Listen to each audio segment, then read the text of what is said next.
एक बार की बात है, किसी शहर में एक बड़े से पेड़ पर एक पक्षी रहता था जिसका नाम सिंदूक था।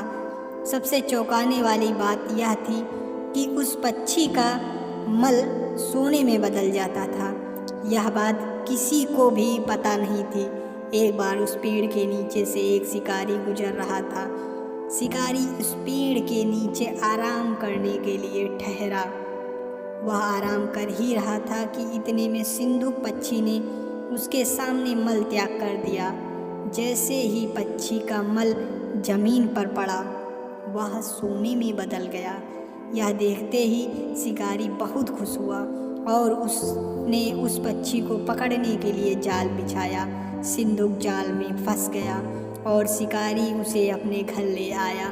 पिंजरे में बंद सिंदूक को देख शिकारी को चिंता सताने लगी कि अगर राजा को इस पक्षी के बारे में पता चला तो वो न सिर्फ सिंदूक को दरबार में पेश करने को कहेंगे बल्कि मुझे भी सजा देंगे। यह सोचकर डर के मारे शिकारी ने खुद ही सिंदूक को राजा के दरबार में पेश कर राजा को सारी बात बताई।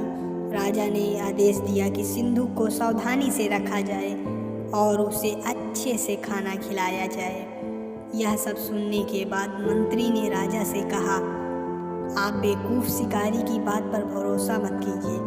कभी ऐसा होता है क्या कि कोई पक्षी सोने का मल त्याग करे? इसीलिए अच्छा होगा कि इसे आज़ाद करने का आदेश दें। मंत्री की बात सुनकर राजा ने चिड़िया को आज़ाद करने का आदेश दे दिया। सिंदूक उड़ते उड़ते राजा के दरबार पर सोने का मल करके त्याग करके चला गया। यह देखते ही राजा ने मंत्रियों को उसे पकड़ने का आदेश दिया, लेकिन तब तक वो पक्षी उड़ चुका था। उड़ते उड़ते सिंदूक ने कहा, मैं बेवकूफ़ था जो शिकारी के सामने मल त्याग किया।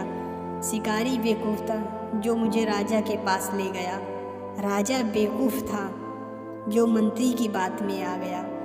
सभी बेवकूफ़ एक जगह ही हैं, सभी बेवकूफ़ एक ही जगह है। कहानी की सीख यह है, कभी भी दूसरे की बातों में नहीं आना चाहिए और अपने दिमाग से काम लेना चाहिए। वीडियो को लाइक से सब्सक्राइब कर दें ताकि ऐसी कहानियाँ आपको मिलती रहें। धन्यवाद।